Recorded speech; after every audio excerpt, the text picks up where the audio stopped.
It's the epidemic of drug overdose. But now, the opioid epidemic. In the United States, drug overdoses take over 250 lives every day and continue to affect communities. So the Centers for Disease Control and Prevention took action. Instead of talking, we listened to people who use drugs, peer recovery specialists, and experts in the field, creating the CDC's campaigns to stop overdose.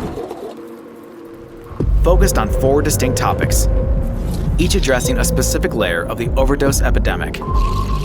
We warned about the potency of illicitly manufactured fentanyl and its prevalence in the drug supply.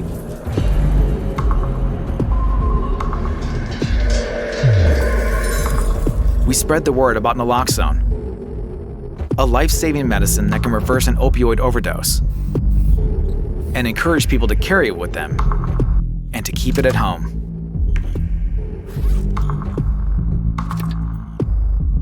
We reminded people that mixing drugs can lead to dangerous and unpredictable results, even if they have done it before.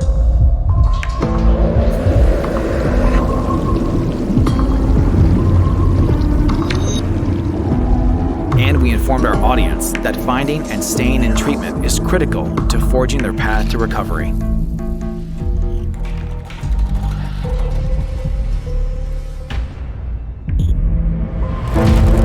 People were paying attention and engaging and sharing, building much-needed awareness and momentum,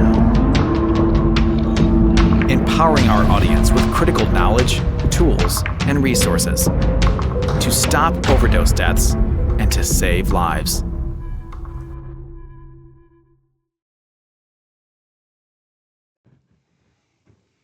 Yo, hello, mic check. So, today, I just finished eating. Today, I want to talk to you about the whole thing about the tariffs. I'm not going to be on here every week talking about the presidential campaign because, it's going to be something every day. It's just not, it's bigger things going on in the world. The other conversations I want to have, some things I like to bring to attention that don't make the mainstream media. But we're going to talk about the tariffs. I want to talk about Canada, Mexico, and China, how we're basically exposing them about the fentanyl crisis. Piggyback a little bit off the situation that happened in D.C. with the planes. And what else? They gave Musk, they're trying to give Elon Musk a Nobel Peace Prize for the things he's trying to do up in Europe. He's trying to form a campaign called the MAGA, like MAGA, Make America Great Again. He wants to make Europe great again. From South Africa. Got rich in America, but you're talking about making Europe great again. So, or I get canceled or something, or somebody flags my page, the Jews run the world. And I know several people that compare the Holocaust to slavery.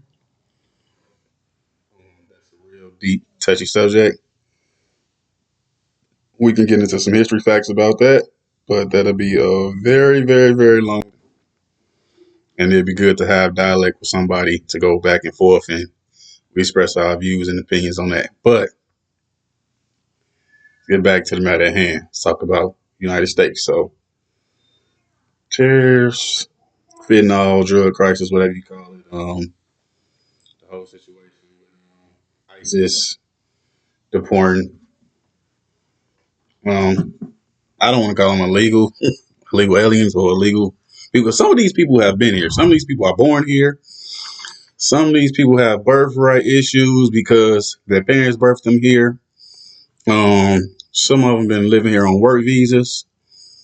So these are a lot of scare tactics, just like the whole tariff thing with the running with the fentanyl. You know, if you go to the extremes, people focus on the tagline. Oh no, we definitely need to charge them because they're they're the reason why the drugs are here. Okay, so let's get to this. You know, it's Intellect News Network. We gonna start with a little brief show. You know, I'm just go talk some shit right quick. The Let's do ongoing it. tensions between the United States and China have entered a new dimension. Reports suggest that China is likely to reduce its holdings of US debt to protect its trade from currency market fluctuations. China, the second biggest holder of US Treasury debt, has cut exposure for the third consecutive month. In June, China's total debt holdings stood at $835.4 billion. That's down by over $11 billion in May this year. On the other hand, Japan and the United Kingdom, the largest and the third biggest US debt holders, respectively, have increased their share. Reports suggest that Japan increased its holdings by $8.8 billion to over $1.1 trillion, while the United Kingdom boosted its holdings by $11.9 billion to $672.3 billion. Experts cite two big reasons for China's move to cut its exposure to US debt. China aims to diversify its foreign reserves to increase its trade with the developing world. The increasing trend of de-dollarization in global trade, where countries are ditching the US dollar for other currencies, has influenced China to reduce its dependence on the dollar and back its currency for global trade. On the other hand, experts claim that Japan and the UK have increased their debt holdings for more profits.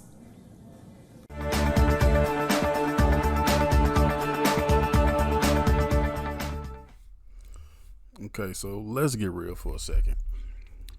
The big issue with this tariff thing is we owe these people. That's one factor. We owe these people.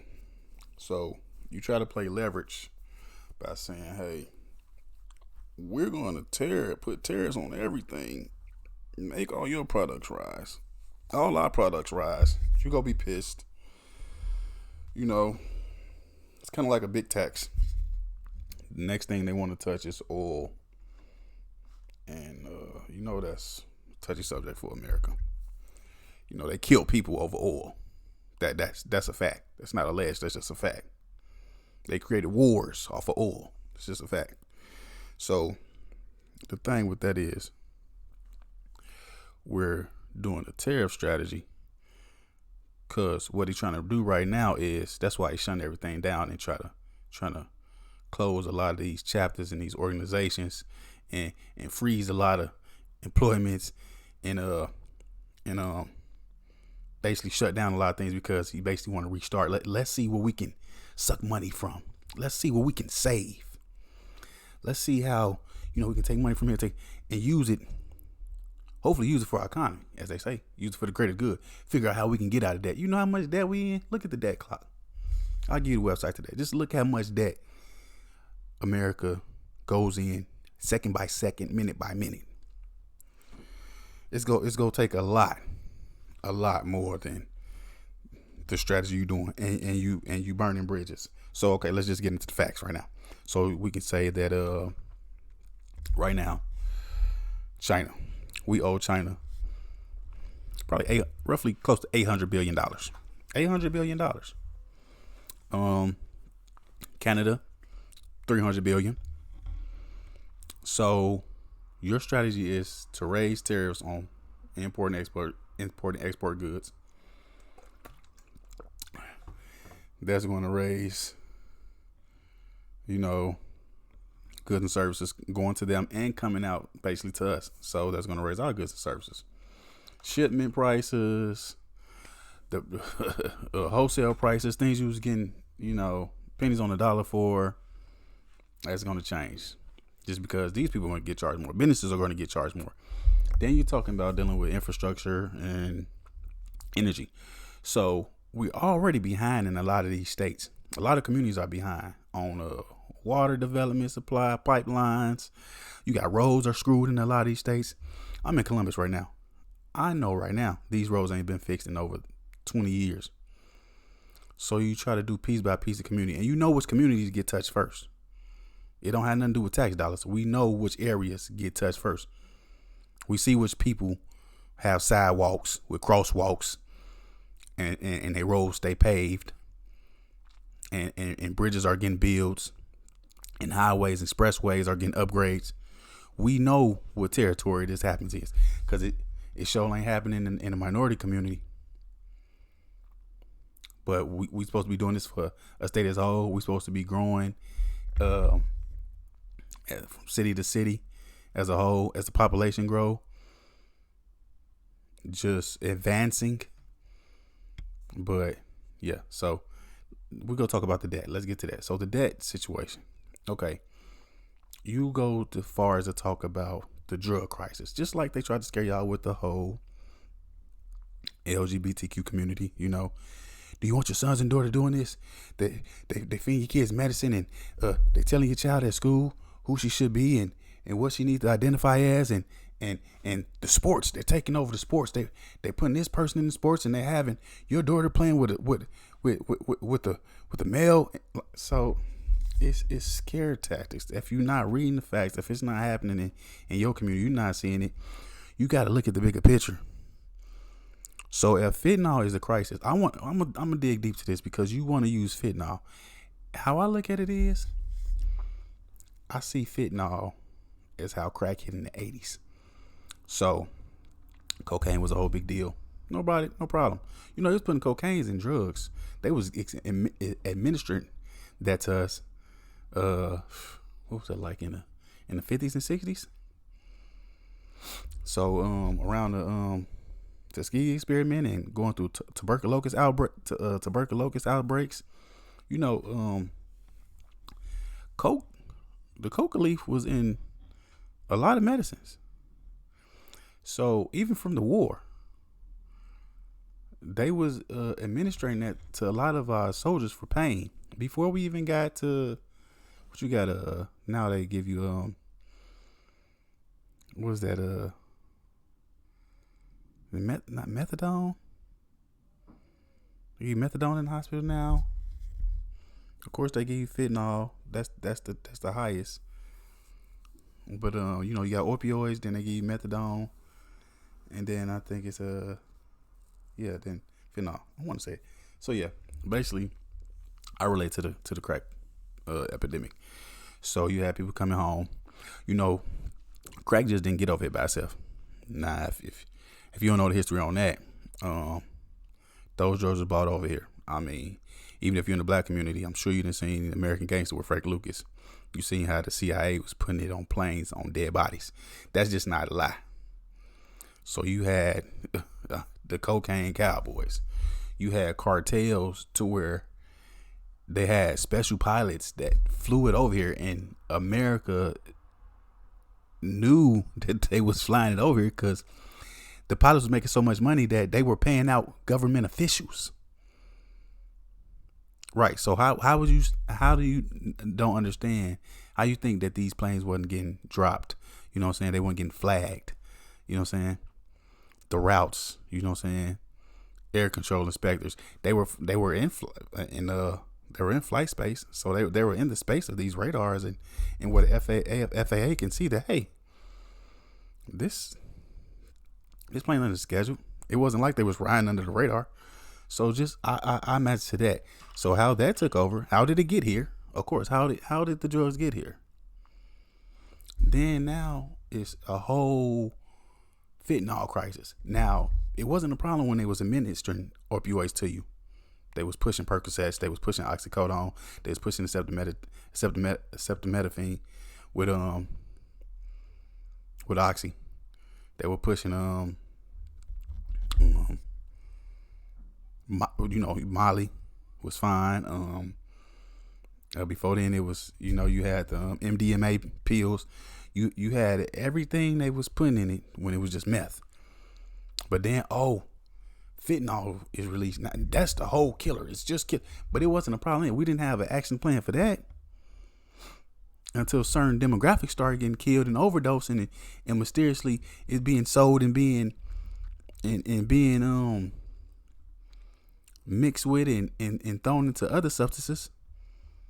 So I'm telling you, it's something bigger than that. So now you scream that, hey, no, China's bringing it in, China manufacture it. Canada, their border, they bringing the fentanyl into America, and Mexico, all the cartels. But just imagine though, you can't get a damn bus or a train from China to here. So how the hell is you talking about some fentanyl? No, that means somebody has to be in on America. What, they shipping it? Okay, so our boats, they getting it by land on boats. So what do they say about Coast Guards? Okay, what are they shipping it over? So our mailing system is not able to catch these drugs coming in, these foreign packages. Okay, the cartels. Okay, a little point, but you were so much on the border. Your whole campaign of your first presidency was to build the wall. Don't think the immigrants just got here now. The last 4 years of the other president, they've been coming here for years and years. You talking about decades, 2-3 decades we've been having immigrants come here illegally, or coming here on visas and staying after the visa was canceled, or like you say, coming across the border, coming through the Panama Canal, traveling for a better life. You've been having that. So you're not able to stop the guns. Mexico wants you to stop developing these guns. America is such a gun-ho fucking country that we're supplying the guns. So Mexico say, if you stop the guns, we can help with the drugs. But how you think the cartels ain't gonna fight? They can't be in power to each other and knocking each other off if they have these guns. So you should have a stronger border system. That's one. But you also got to think about the other end of power. How about, like you say, the gun laws? That's a big issue in America. So you got that going on. Then you have the situation to where you say Canada. So is it by truckload? So now these are borders. Now you have to go through checkpoints. Just like Mexico, you got to cross borders and go through checkpoints. Now you have some of the best service people working in these positions, and we can't stop this. So we're going to blame it on them. No, America been bringing in drugs in this country for a long time, and it hasn't stopped. America made billionaires off of it. As I just seen, what company was that? A parent company, they just settled a lawsuit for a couple billion with the opioid crisis.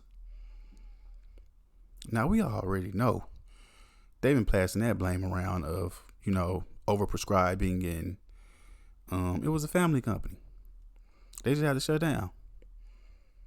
And you got to think how much money they made over years. If you having them pay like I think it was a $2 billion lawsuit, but over the time of 10, 15 years, they done made probably $100 billion off of drug manufacturing. All these companies, Pfizer, allegedly.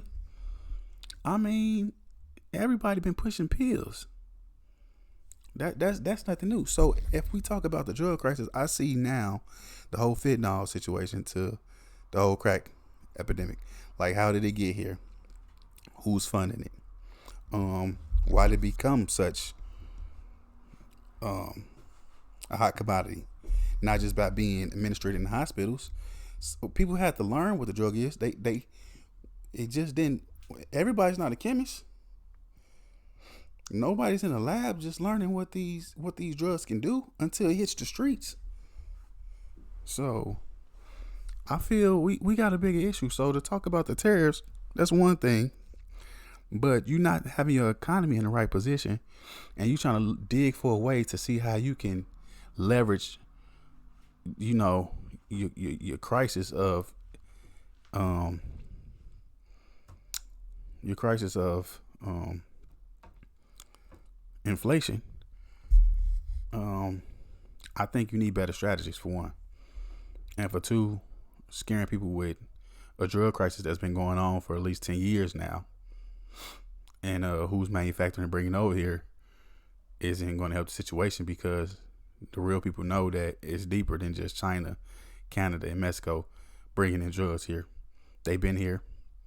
They're getting here other ways. They've been on the streets. They stay on the streets. Even when you make all these busts that we see weekly to monthly in our neighborhood, when you say something weekly, you see some small buses, but these major buses to where you're saying 10 million drugs found, 100 million busted coming over on a boat from such and such Cuba or somewhere. This was caught trying to cross the border. We found $1 million in fentanyl and MDMA pills, and you got all type of bust. How do you think this stuff get back on the street? It's recycled. They surely isn't flushing it. So we just got to think bigger about this drug crisis. I mean, because back in the days, it killed a lot of people in the 80s, and we wasn't walking over there getting the drugs. We wasn't bringing them over there. We wasn't manufacturing them in the lab. We wasn't pressing up and snapping up the brick to get it across the border. It just really wasn't that easy. So it's one thing to bring in drugs, but to flood a country full of drugs, that ain't something Big Meech can do himself. That ain't something. It takes more than the cartels. I'm sorry. And that's just a fact. The new feature film, Kill the Messenger, opens around the country this week. To talk more about Gary Webb, we're joined by Robert Perry, investigative journalist who worked for years as an investigative reporter for both the Associated Press and Newsweek magazine. Reporting led to the exposure of what's now known as the Iran-Contra scandal. He edits the website consortiumnews.com. Robert Perry, welcome back to Democracy Now! Talk about the significance of Gary Webb, his life, his investigative journalism, Dark Alliance, and his ultimate suicide. Well, history owes a great deal to Gary Webb. If it weren't for Gary and his courage in reviving this story in 1996, we would not have known anything near like the full picture of what happened in the 1980s. Some of us that were reporting it back then, myself and my colleague Brian Barger at the Associated Press, wrote the first story in December of '85, and that sparked Senator John Kerry to do a fairly good investigation that reported more about this by 1989. But because the major news organizations back then did not want to pursue this very difficult and painful story, they tended to dismiss it back then as well. It was up to Gary Webb in reviving the story in 1996 that forced the CIA to finally take seriously this investigation. And the Inspector General, Frederick Hitz, did a fairly thorough job, produced a report that amounted to an institutional confession by the Central Intelligence Agency that indeed they were aware of the Contra drug trafficking as far back as 1981, that it had continued throughout the decade, and that the CIA had consistently protected those drug traffickers, even to the point of steering away investigations by the Drug Enforcement Administration and the Justice Department, as well as Congress. So you had the CIA finally coming to the table and admitting that what we reported in the 80s and what Webb reported in the 90s was in fact true. The tragedy was that the mainstream news organizations that had dismissed the story in the 80s would not face up to this reality when it was even admitted to by the Central Intelligence Agency. We saw a complete failure, perhaps one of the most shameful examples of how the mainstream press can operate. I was reading up today about a couple of the rioters, the people that were called patriots. They were called patriots. Okay, yeah. It's fucking crazy. It's a fool. Because the thing is, I don't want to hear nothing, because even from, my brown people, some of my Hispanic people, my Mexicans, you voted for this man too. Y'all actually thought, we already knew this was gonna happen. The powers that be chose this situation, and And that's what happens. You know, every president is picked. I say vote at the lower level. Start with your community and change things that impact you hands on there. But on the bottom spectrum of a presidency, it's people that run this world, and we are not them. So yeah. So anyways, yeah, let's talk about these January 6 people. You know, I feel, you know, a lot of white women, you were scared to stand up to your husband, and you thought following this was going to be the best for you, but he got something for your ass too. So yeah, Elizabeth Warren, he got something for your ass too. Yeah, he. So if y'all feel y'all pissed off right now, just wait. So yeah, the January 6 riders, you know, ever since they've been getting out, a lot of them have been going back to prison. The patriots of America, the people that did no wrong, you know, these people that attacked people, trespassed, looted, did a lot of things. Maced police, beat police, took batons. Only thing I guess they didn't was brandish their guns, and someone was out there with guns because they know their amendments. But I done seen plenty of brothers that died from having permits with guns. Traffic stops. Gun not even in the hand. Gun in the glove compartment. Gun in the middle console. Lost their life. Just for reaching for an ID. So anyways, we go talk about this. We got a couple of these fools, as we go call them, patriots that are back in custody. So you got Matthew Huddle released, you know, with the riders. He was recently shot and killed by law enforcement in Indiana during a traffic stop, days after receiving the pardon in his role for the Capitol riots. He pled guilty to entering a restricted building on grounds of January 6th. They only gave him 6 months in prison. But sad to say, his life has ended. The guy basically wanted to challenge authority, and he was arrested once for driving under the influence of alcohol, and this time I guess he felt he was still above the law. Now, he got an extensive criminal history already. You know, he had one incident where he spanked his 3-year-old son so hard that it left bruises all over his backside and his neck. Son was in extreme pain. Could not sit for a week. He was sentenced to 2.5 years imprisonment. So these are the people that's patriots we're talking about, that was released and now back in custody. So you here with Intellect News Network, and I'm gonna give you the real shit. So we got Theodore Menoff. Okay, this guy, Leslie, he's accused right now in Illinois by the prosecutors of predatory criminal sexual assault of a child. The victim is 7 years old. He's supposed to have 19 years in prison from the case of entering a guilty plea in May 2024, and he is currently registered as a sex offender and in the state and remains in custody on those charges. Now,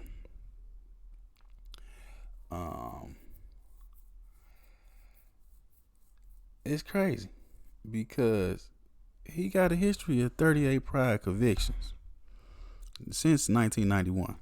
If you know what we're talking about Theodore Menoff. He basically was one of the January 6 riders. And, he was released, and they had him indicted on, you know, committing the act of sexual penetration on a 7-year-old. Fucking sick. Just fucking sick, man. Yeah, you got Peter Schwartz. Okay, we're going to talk about Peter Schwartz. Peter Schwartz, this guy.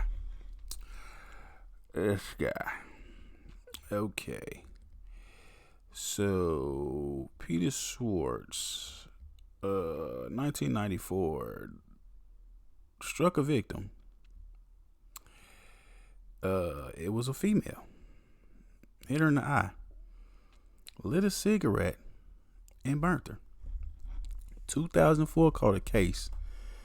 Assault with a deadly weapon. 2019, he had a case for terroristic threats, threatening the police while under arrest for domestic assault. Domestic assault. Allegedly, what that sound like? Beating his women. That's the second instant. He lit a cigarette on the victim, probably out drinking one night, allegedly. Lit the cigarette and burnt the victim. Now that's police records. So yeah. Then you have this guy in the community. He was pardoned and freed by Trump. And Trump let this man out because he saves the citizens.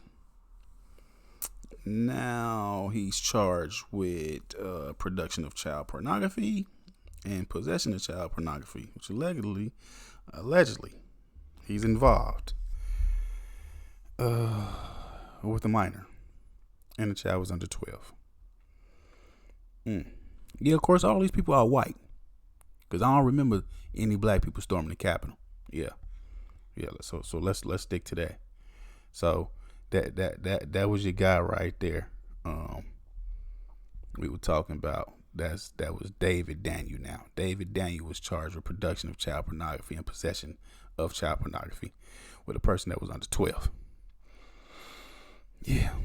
So the list goes on and on. I mean, you got a mugshot of Daniel Ball. Ball pleaded not guilty at the Capitol for the riot for his charges. He was also locked up. But after Trump pardoned this guy, Ball, he was rearrested in Florida on gun charges. Ball has pleaded not guilty.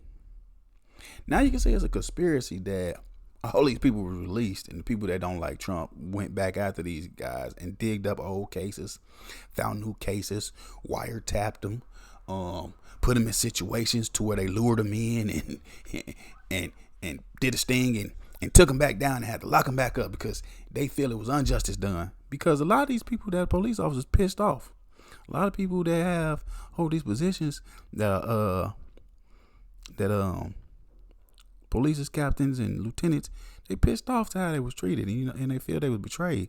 A lot of people still fear for their job. Now you talk about the people that's the so-called thugs in Chicago that we having everybody fear for their life, that the police can't police the community because the thugs are scaring them out. The gun situation is out of control. But you have these people like these that get pardoned for doing criminal acts on police officers, on people of the law, and they're back in the community. Okay. Which you can still see they have no respect for authority. So Casey Hopkins has a lengthy, troubling criminal record. So the defendants say he had forcible intercourse with the victim, choked her to the point of impairing her vision, banged her head into the wall, and urinated into the victim's mouth to humiliate her. When the victim attempted to flee, naked, scared, the defendant caught up with her and threw her down like a rag doll. So now in 2022, he pled guilty to charges of pandering for demonstrating and picketing in the Capitol building. He was sentenced to 4 months. Okay. He discussed the possibility of a civil war and promised forming a group called the Proud Felons for Trump. Now this is as he's released, then get pardoned. Now he wants to do a Proud Felons for Trump. I guess like the Proud Boys wasn't enough. So he wants to do his own thing. So now he's back in custody because he has a forcible rape case that they looked into, and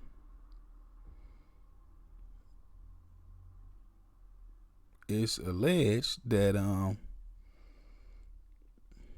they had arguments over his sentencing. So with that, now it's alleged that Hopkins also had other prior convictions like assault on a law enforcement officer, operating a motor vehicle without a license, and possessions of a controlled substance. Those are minor violations.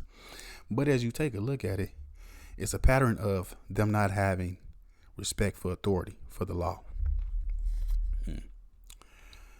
Man, it's crazy. And a lot of these cases are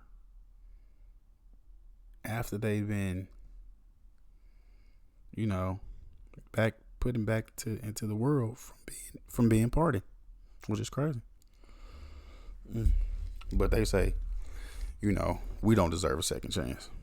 I know some kids who was riding in a car and never touched a gun, committed a crime, was at the wrong place at the wrong time, and they got charged for murder just as well as the person that did it. I know a person who asked accessory to a murder, a crime, just because they hopped in the car after the person committed the murder and they didn't know what they did previously. But when they caught him all together. But he didn't deserve a second chance. He was young. His life shouldn't have been ruined in. But we don't talk about that though. We don't see that. Yeah. That just gets swept under the rug. All these lives that was ruined young, all these young men that was at the wrong place, wrong time, that made bad decisions, that was hanging with a crowd, and they became guilty by association. All right, we back. Intellect News Network. I got one more for you. We got Andrew Tate. This guy, 36 years old. We'll talk about him for a second. He was a January 6th rider as well. The rider, pardon and release for Trump. They turned him into the FBI. Okay, they say that's how he got locked up. But right now, he's awaiting charges brought to him from 2016 using the messaging app to pursue a sexual relationship with a 17-year-old. District Attorney in Harris County, Texas, said Tuesday that the office was searching for Tate because he basically was online soliciting a minor. They are pre-existing charges, but he got to be sick. I mean, I'm sure this isn't the first time this happened. But these are the people who Trump called patriots. So I just want to speak with you on that. I'm going to change topics to a more serious note. Death has been happening a lot lately for a lot of communities. You could say overdose, suicide rates has been crazy, but ever since COVID, a lot of cardiac arrests in younger folks. 40 and under. A lot of health implications have been going on. A lot of people diagnosed with certain things. I really don't believe these weight loss drugs, Ozempic, We Groovy, as they came out, people were having gallbladder, kidney stone problems. It was messing up digestive systems, stomach pains. I know some studies that I read, some people had to have part of their stomach removed. Some people have lost kidneys from this. Yes, allegedly, as they say, but some of this is facts. Definitely on the kidney and the stomach situation, those are definitely facts. But allegedly, We Groovy and Ozempic has been causing more harm than good.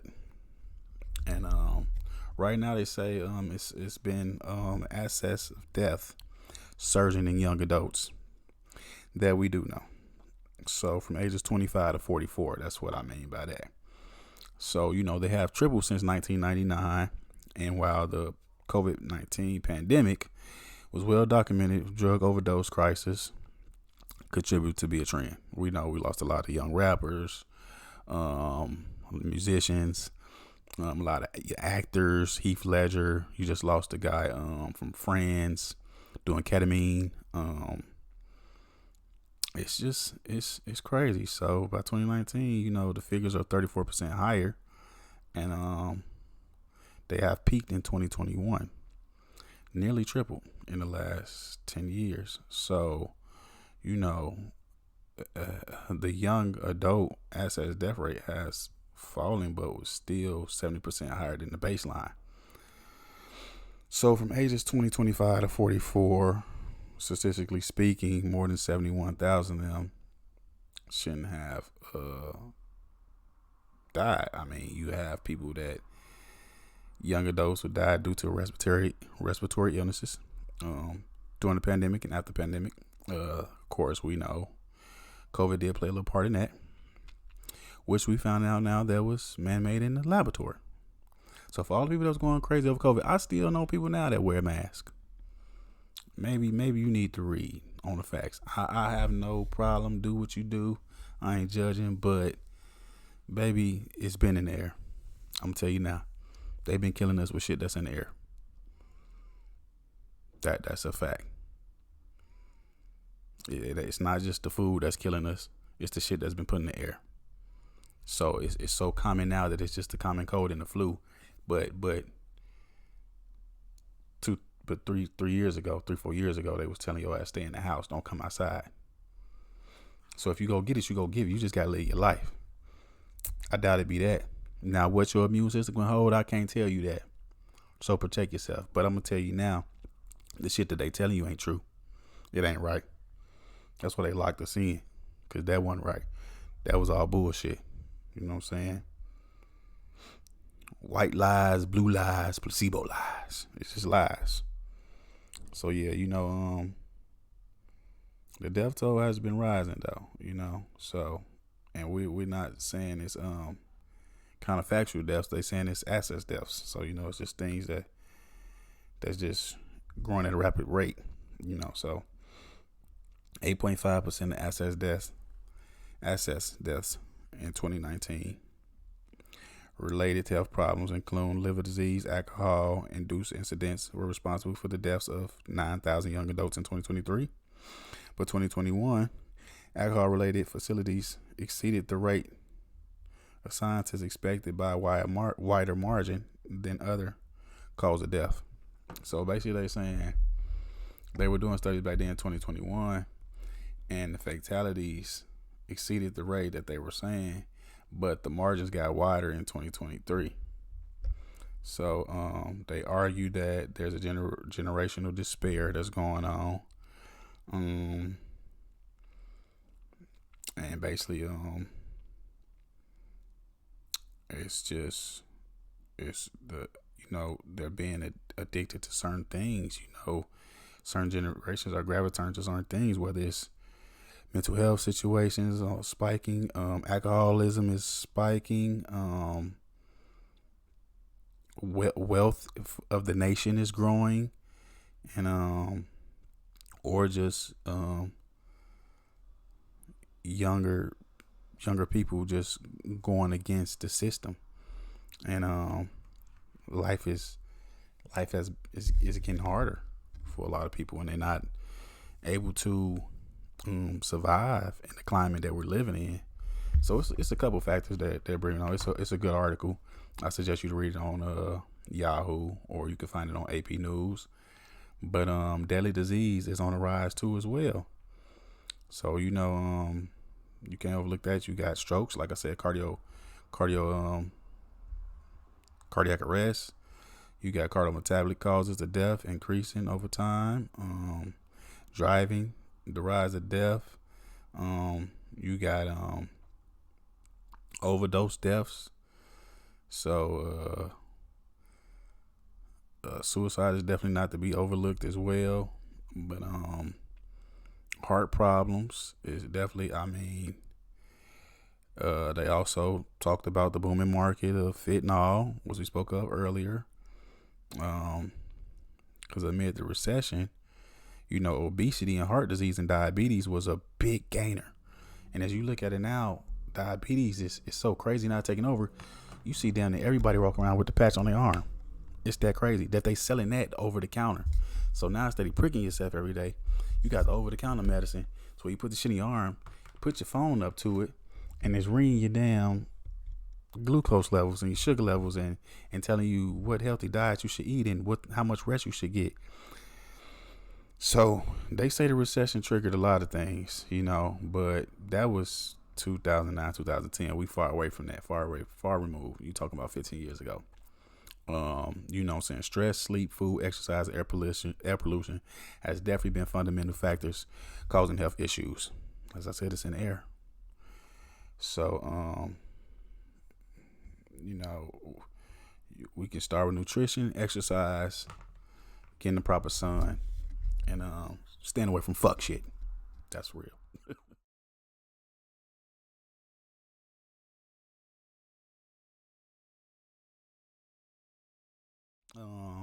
Pete Hegseth. So right now he's on a tirade. Right now he's talking about how the Department of Defense will no longer reimburse service members, basically their wives or women that are in the service, for traveling out of state to get reproductive health care, including abortions and fertility treatments. Now you basically saying that these people that's trying to have kids, y'all not funding it, which this was already included into the healthcare. So you basically stripping human rights from health benefits to push your agenda. I don't know what's the whole point behind this, but you got Elizabeth Warren saying Trump is turning his back on service members, service women, and it's shameful and will only make the troops and the nation less safe. So, okay, you didn't agree with the abortion situation. You didn't agree with the Roe versus Wade turnover, how y'all tried to change that, and Biden came in and fixed that, women's rights. I'm all for that. But then you sit here and say that their wives can't receive the proper treatment. Now, it was so bad that, okay, each state has the right to decide, but you telling me you would let a woman lose her life instead of her getting an abortion? You would let a child be molested or raped by her family, excuse me, the R word, before, her life will be ruined before she can get an abortion? An underage child to be taken advantage of, not able to get an abortion. It's crazy, and then you say they can't receive fertility treatment. So basically you're saying they got to use their own dollars. They can't use the benefits that they didn't have from being a service member or service woman, and you basically stripping them from that. That's just ludicrous. Where's the humanity? That's what we about to get to right now. I want y'all to follow this the rest of the year. Let's see the people who care for humanity, and I'm just leave y'all with that. Peace. I'm out. Intellect News Network. We out.